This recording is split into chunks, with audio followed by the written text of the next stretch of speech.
everyone. Hi. Hi. Morning. I was asleep. Good. Yeah. Good. Here's the Utah right now. I live in Utah, so right now, what time is it? 12:53. Oh. Yeah. This time is different, so yeah. Anyway. Gotcha. Okay. Yeah, sorry guys. I woke up late this morning. I'm totally fine. It's okay. I literally woke up like at 8:40. I was like, okay. Alrighty. Alright. Question 1. How does time function in the book? Why did Patricia Grace choose to use time this way? What political or social cultural implications can be seen in her use of time? So when I'm reading that question, I think like she doesn't use time linearly like we do. Like she uses time via stories. So like that's how she tells them, right? Like you don't know how much time has elapsed between all of them. It's just like jumping from one story to the next. And like within the stories, Okay. you know.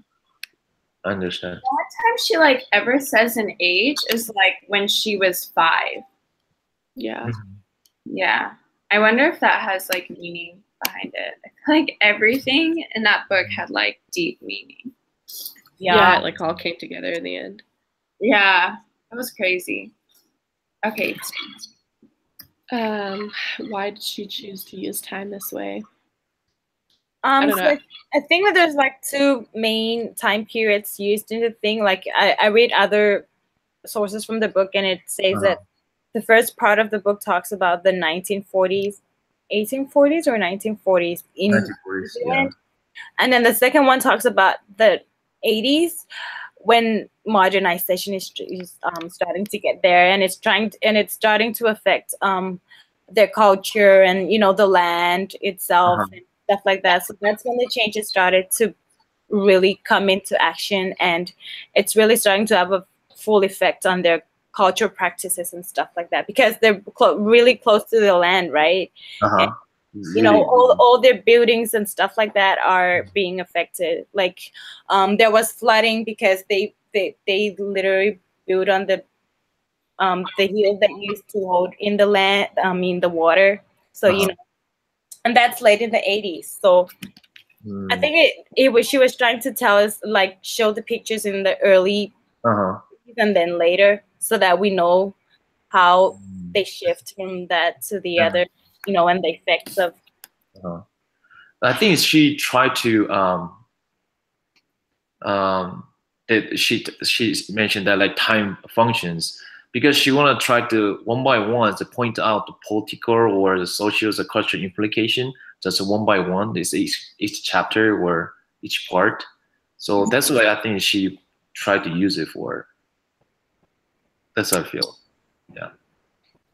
Yeah, I think it also like emphasizes, I guess, a lot more like the social culture of like storytelling and how they just like live by the land, and they don't really they're not like a westernized society by any means.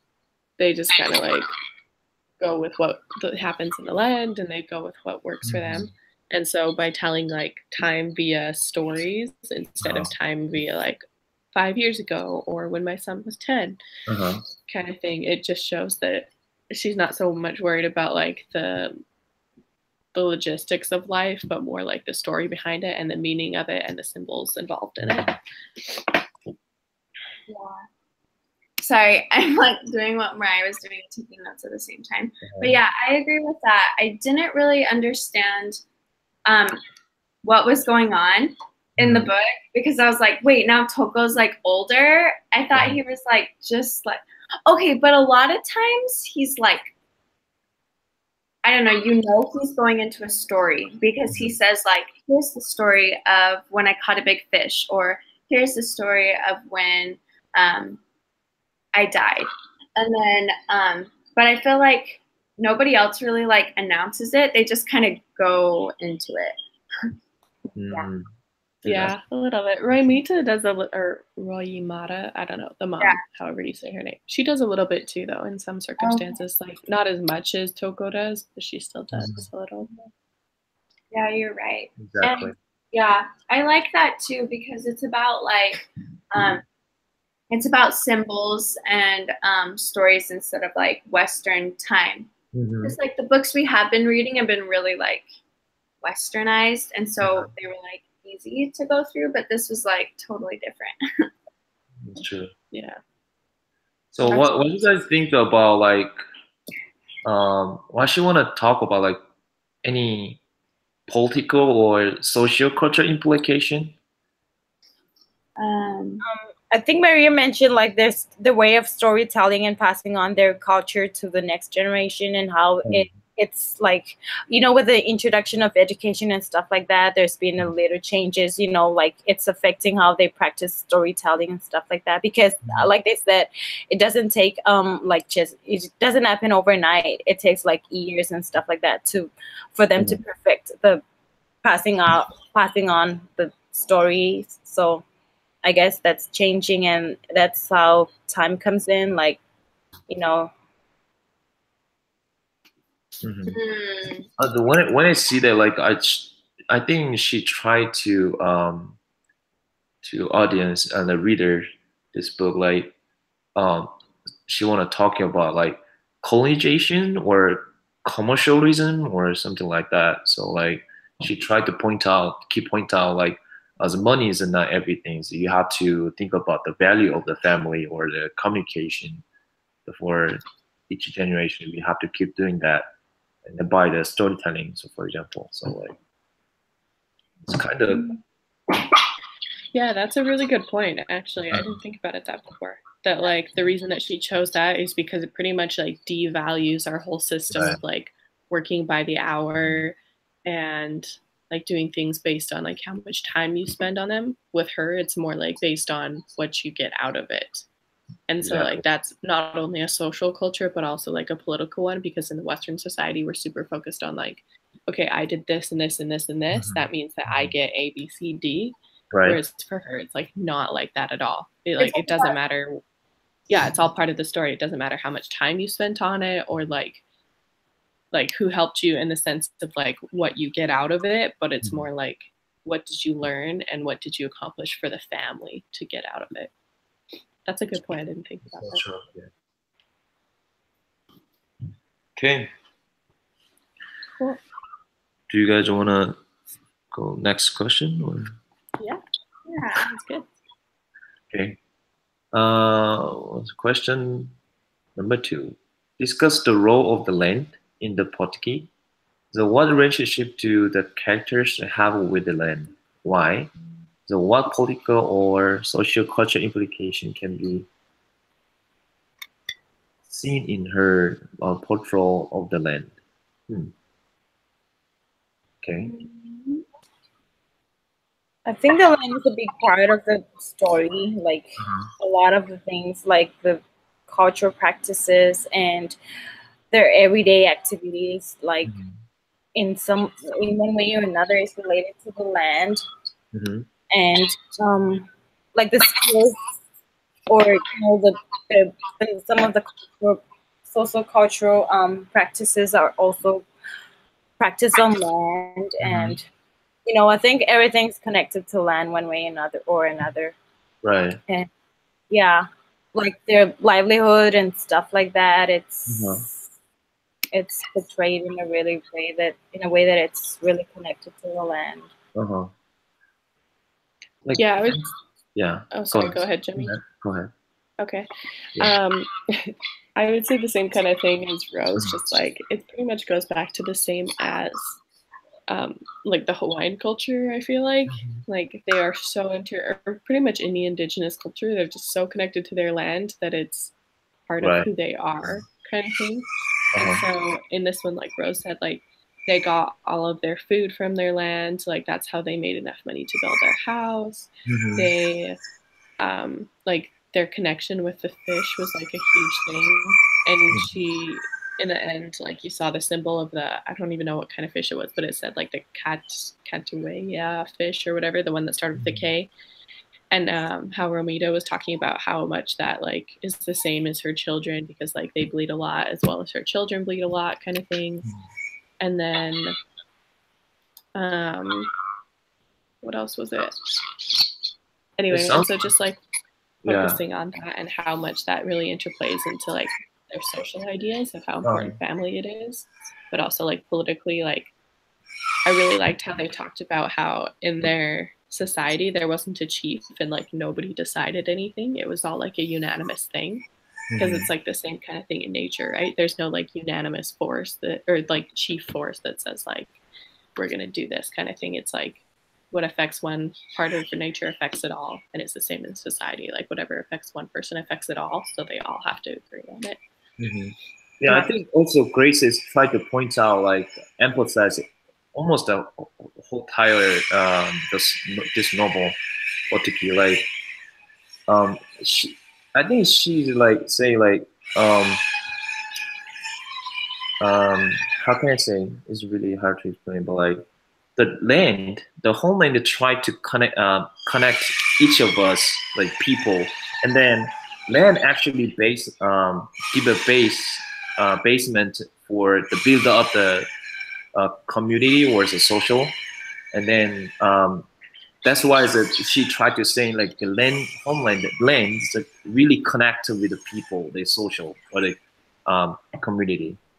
So like, so for example, like page Potiki page like 143, the Graces say like people from all over the country, they understood that horse of the people is a great Tongan. I don't know what's the word. Tongan and great strength. That they understand that little money that was finally awarded to us could not give back the life and love that going into the making of the place. So like she tried to explain about like we always all the times that the people in the land will connect to each other. So each of us individually we effort to keep the land or protect the land. So so everyone's kept to get the like strength. Does it make sense? I don't know. So like. Okay, that's so good. I really like that. That made me think of a quote I wanted to say too. It's on page 26, and it's about the land.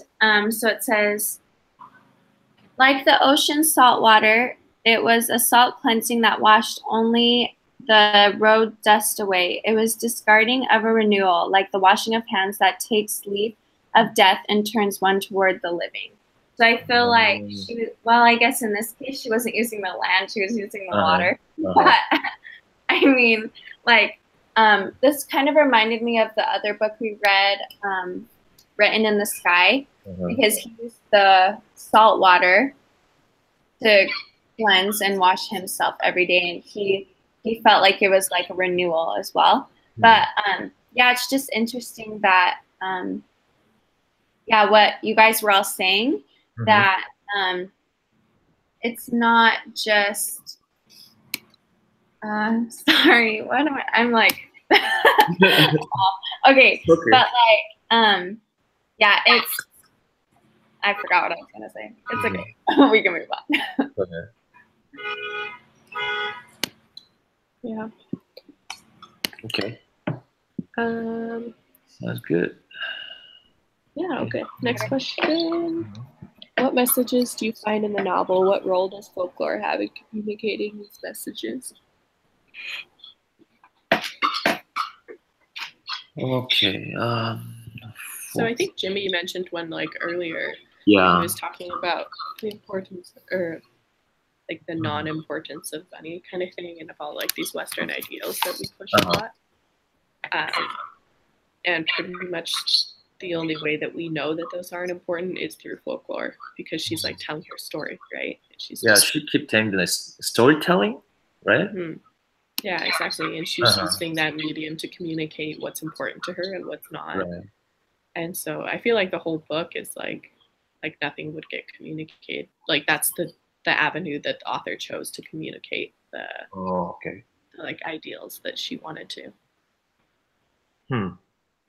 Also, like it was really impressive to me. Like, do you guys see like all all the link. So what the page of this assignment, the discussion, the yeah, the professor just put in a lot of link, the website. Yeah. So when I read like, wow, so how they remember everything this story, like that kind of legend, right? Oh yeah. So, super interesting. Wow. So when I read everything after that, so my mind comes up like one idea like oh sorry, that's my one of my I hate you. Hi. Hold on. Oh, no, it up. Sorry guys.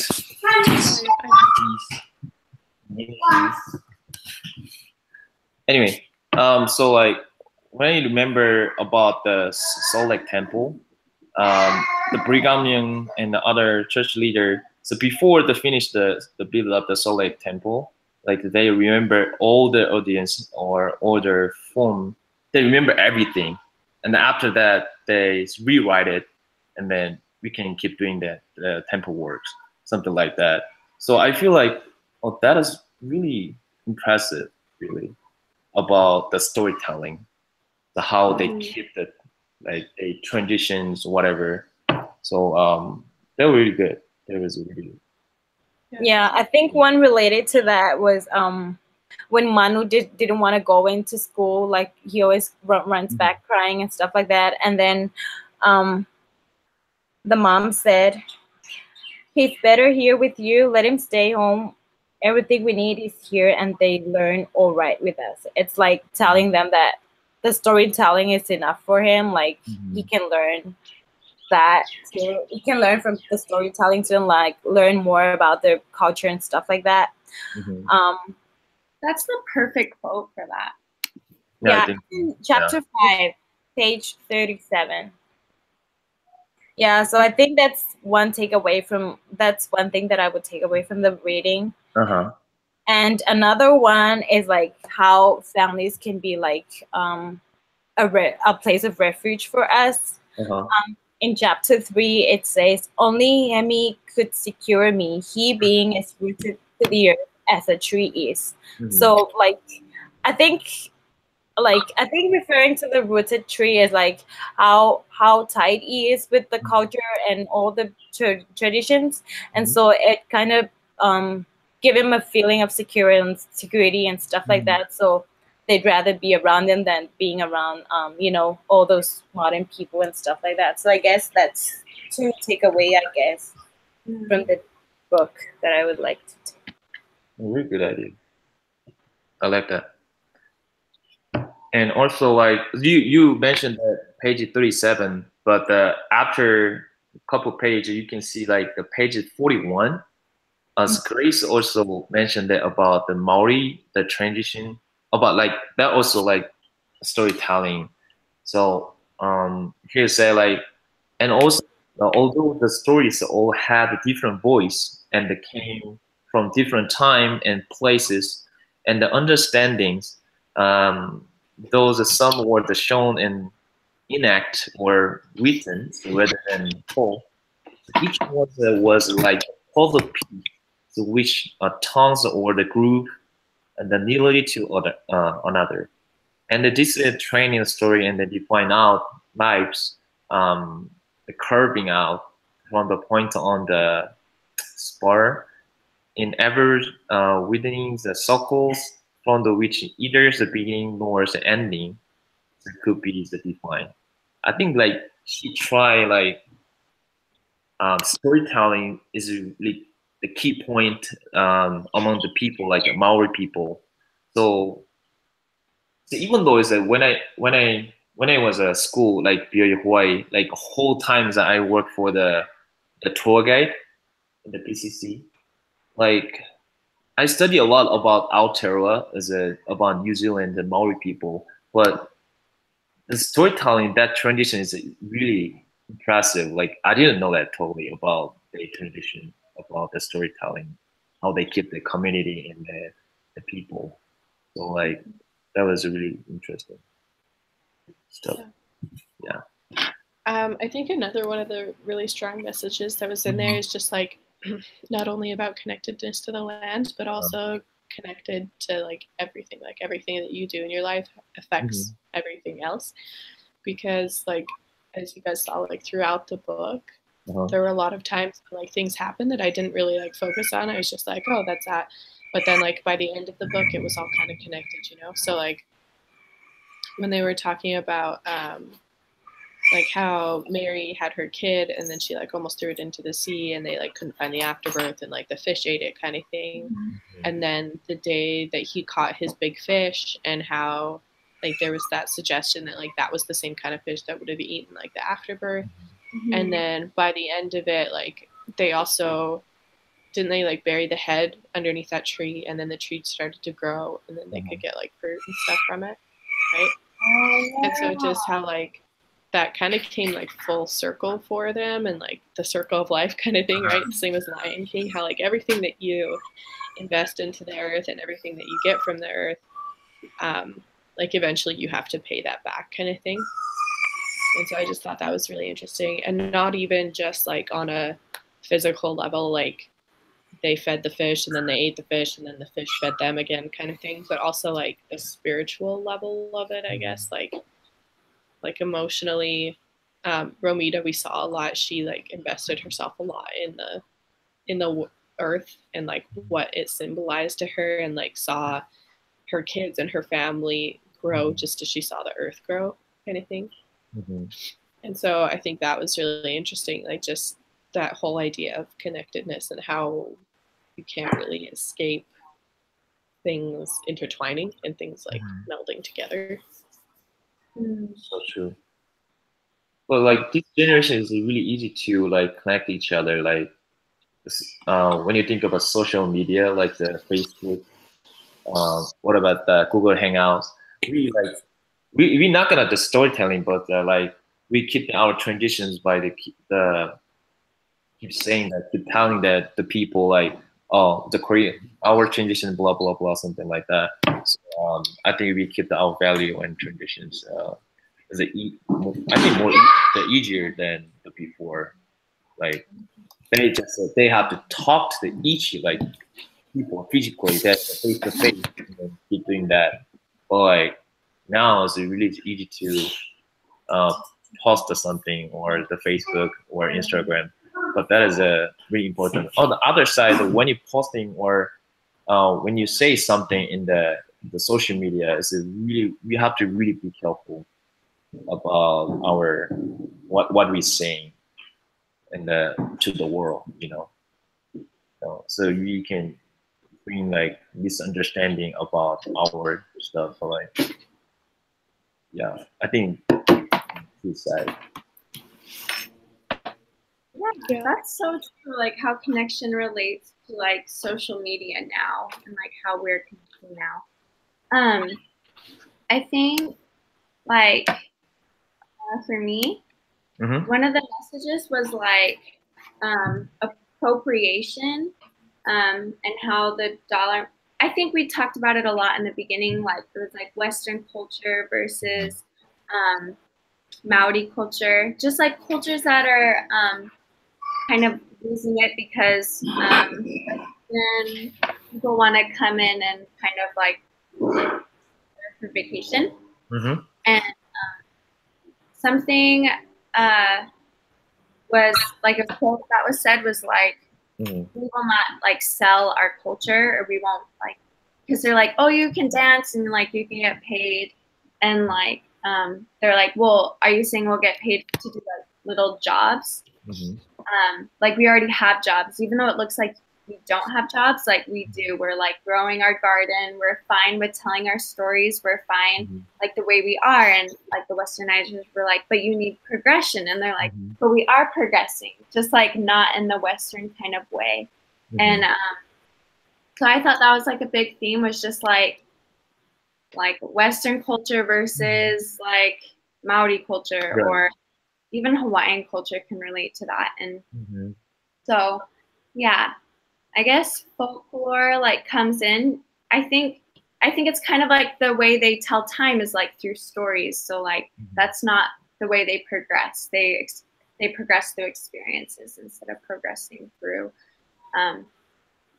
they progress through experiences instead of progressing through like money or like change. Right. Yeah. That's so true. Any, you guys have any quote for this point? I think it's for enough. Which point? Like this question about transition or story. Mariah kind of said a quote, even though she didn't say it. Like she just related it to the fish eating the placenta, and then Toko caught the same kind of fish, and then they buried the head, and it grew. It's like the circle of life. And then Rose did a quote, page 37, that Manu, it's better here with you. I mean, like it's better for you to be here, like telling stories instead of going to school, because he was really sensitive child. And you gave a quote, page 41, about the Maori storytelling. And I didn't give a page number, but I said something too. Okay. I think another one was, it's like throughout the book, it's repeated a couple times, but like one of them specifically is on page 61, and it's just Hemi speaking, and he's like, it was meant, everything was meant. So I think that's like a huge thing too, right? Like everything that happens in life is kind of what we were talking about, is connected kind of thing, not necessarily like, oh, you have to go through this in your life, but everything that you go through will give you experience. And it's like, it's the same thing as the whole gospel idea. Like everything that we go through and experience and work on is something that will help us in the end if we like learn from it and grow from it and let us. And I think Hemi is like a huge example of that, because no matter what happens, like, yeah, he realizes that it's not great, but he's always like, but it was meant to be, or it was meant like it's a good thing that it happened because we learned and like we grew from it, kind of thing.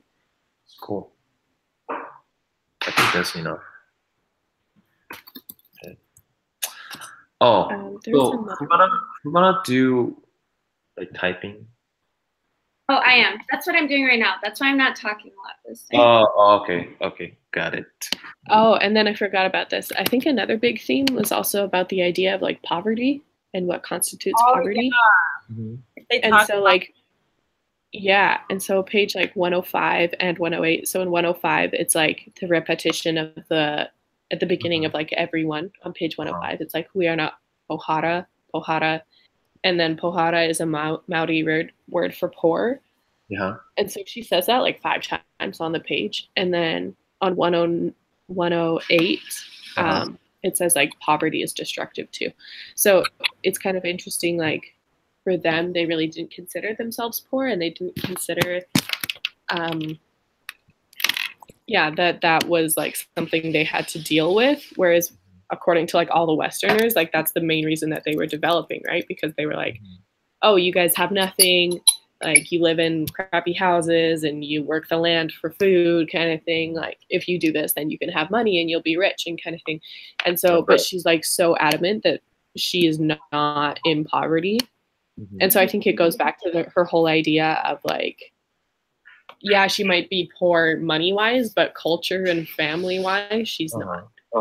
And so there's just those conflicting ideas of like political and economic richness versus like social and cultural richness, and like which one is better, and like certain things work for certain people, kind of thing. But in this book, it's definitely like leaning towards the idea that the Western idea of like wealth is clearly wrong, you know?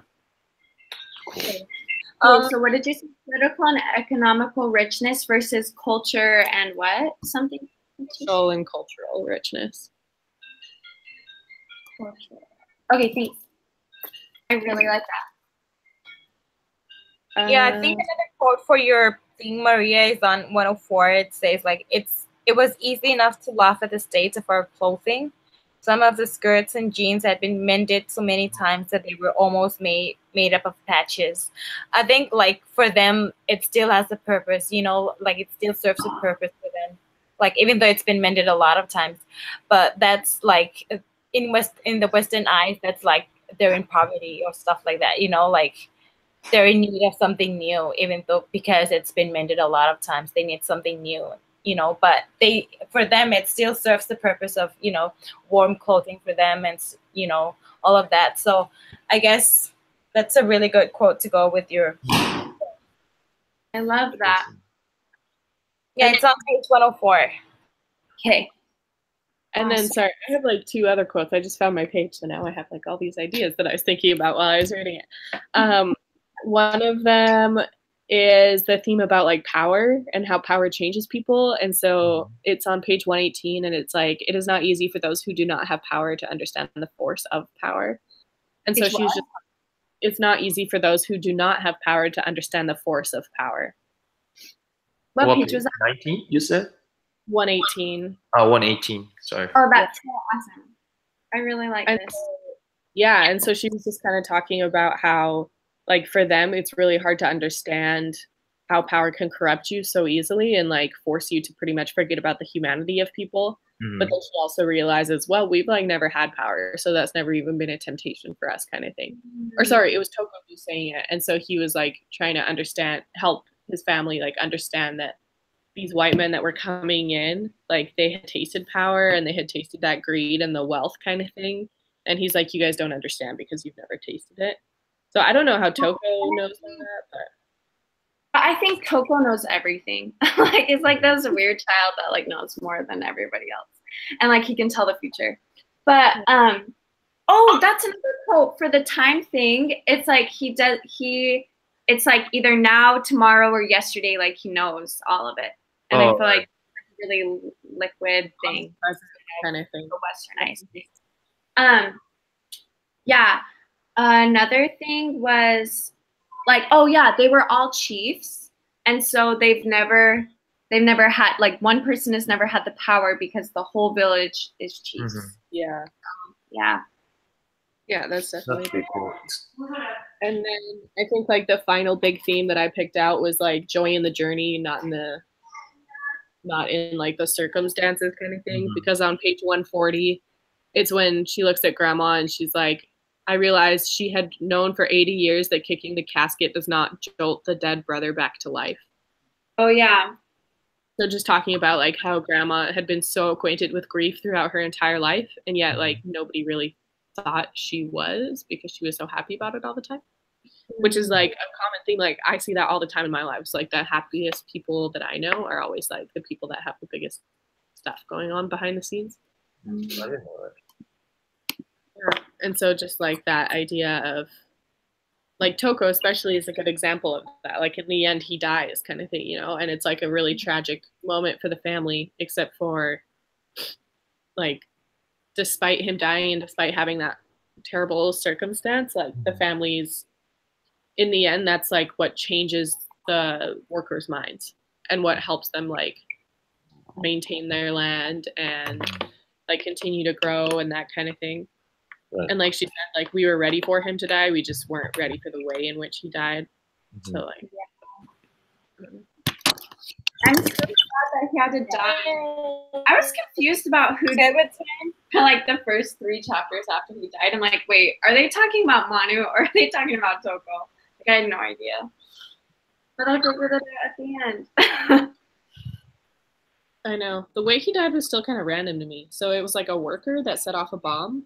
Like that's what it was. Or like a fire. So I'm confused because Manu was standing in the meeting house and Toko came in his wheelchair and he was like, hey, and then he couldn't get out, but I guess Manu got out.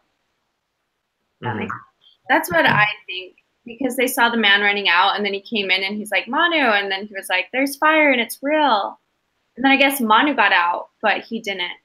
I know, that's kind of strange, but yeah. Like, why can't he just push the wheelchair out? I didn't know it. But yeah, I think you're right. I think that's how, that's what changed their mind, was like the grief. Yeah. Because the police came and everything. They were like so sassy. I loved it. Like when the police were like, can you tell us like about what happened? And they're like, well, no, we didn't want to know what was happening because then we would have to talk to you and it like would get us nowhere. So that's why we went back inside and don't care who did it. And like in your face, this is what you deserve. Yeah, and then they're like, well, next time, like, you need to take off your shoes because, like, our son died because of what happened. So, and you need to show respect. And then they left and never came back. All right, cool. This was good. I learned a lot. I'm like getting ready to go. You're good. Oh yeah, she has class. Yeah, I have to go. Oh, okay, yeah, we're good. Yeah. Okay. Bye, guys. Bye. Thanks.